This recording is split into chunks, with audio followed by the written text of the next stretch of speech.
सोनू जी कुछ कहना चाहेंगे? हमारे घर वाले हमसे बोलते हैं 500 मीटर दूर से दूध ले आओ जाके। हम उस 500 मीटर नहीं जाएंगे, लेकिन माता की आस्था के चक्कर में 15 किलोमीटर ऊपर चढ़ के आ रहे हैं पहाड़ों पे।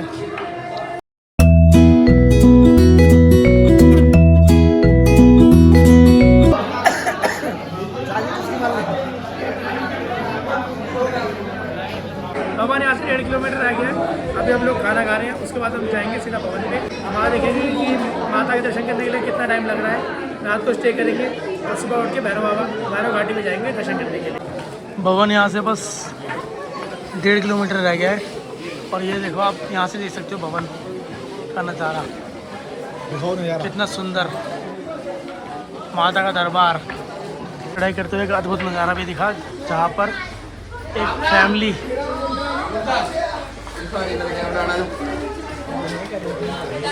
ये दर्शाता है कि जानवरों के अंदर भी अपने परिवार को लेके बहुत प्यार होता है और ये सब माता के दरबार पे ही हो सकता है। ये है माता के मंदिर का रास्ता।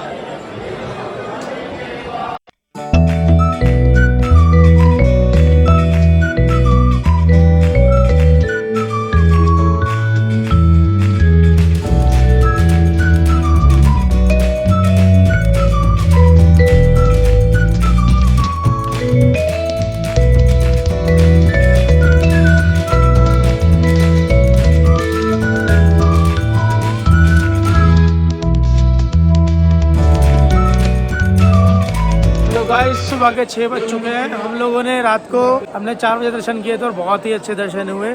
पर इसी के साथ ही जब हम रात को जहाँ रुके हैं वहाँ पर इतने लोग थे जितने की बारिश की बूंदें नहीं थी। और बारिश से बता दूँ, पूरी रात बारिश बहुत ही ज़ोर से पड़ी है। पहली बार मैंने वैष्णो देवी की यात्रा में इतनी बारिश फेस की है। तो अब हम निकल गए हैं भैरव बाबा घाटी के लिए।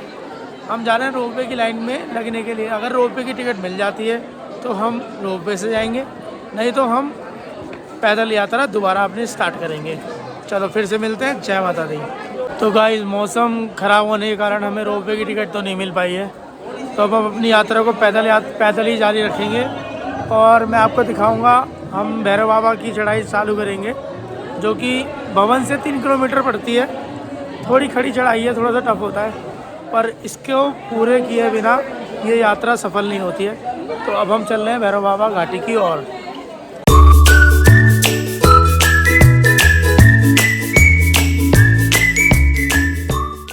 ये आप देखो, ये रास्ता कटरा के लिए और ये भैरव मंदिर के लिए जाता है। तो हम यहाँ से अपनी यात्रा को स्टार्ट करेंगे। आप देख सकते हैं, ये तो हमने सुबह के 4 बजे दर्शन किए थे, तो हमको बहुत ही कम भीड़ मिली ही नहीं। और अब आप देखो, ये भैरव बाबा की चढ़ाई पे हम यहाँ से भवन के लिए कितनी लंबी लाइन है। और वैष्णो देवी में हल्दीराम भी खुल गया है और बाकी यहाँ पे खाने पीने की व्यवस्था बहुत सारी है।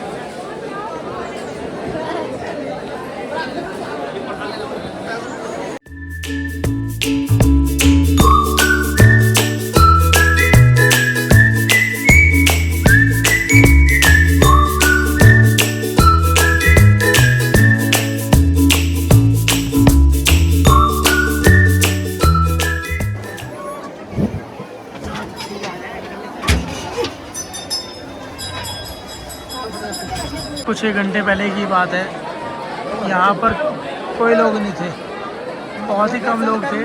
और अब आप देख सकते हैं कि आस्था कितनी उमड़ कर आ रही है।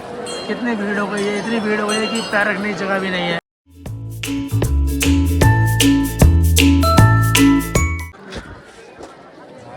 ये अद्भुत नज़ारा देखते ही बनता है।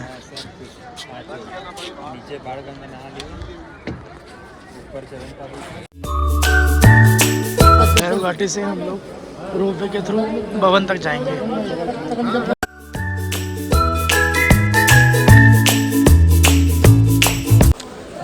हमारे वैष्णो माता के दर्शन हो गए और उसके बाद भैरव घाटी भी हम हो गए हैं। भैरव बाबा के दर्शन करके आ गए हैं। वापसी के लिए हमने रोपवे का यूज़ किया है क्योंकि हमारे कुछ साथी ज़्यादा थक गए थे। साथी तू नहीं थका? रोपवे से हम भवन तक आए हैं और भवन से अब हम नीचे के लिए पैदल की यात्रा फिर से शुरू करेंगे।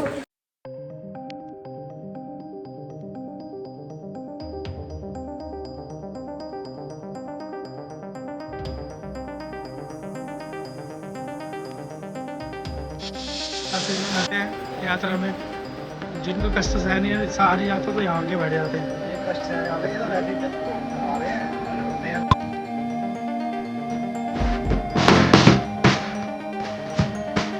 इसी के साथ हमारी यात्रा होती है समाप्त वैष्णो देवी माता के बहुत ही सुंदर दर्शनों के साथ।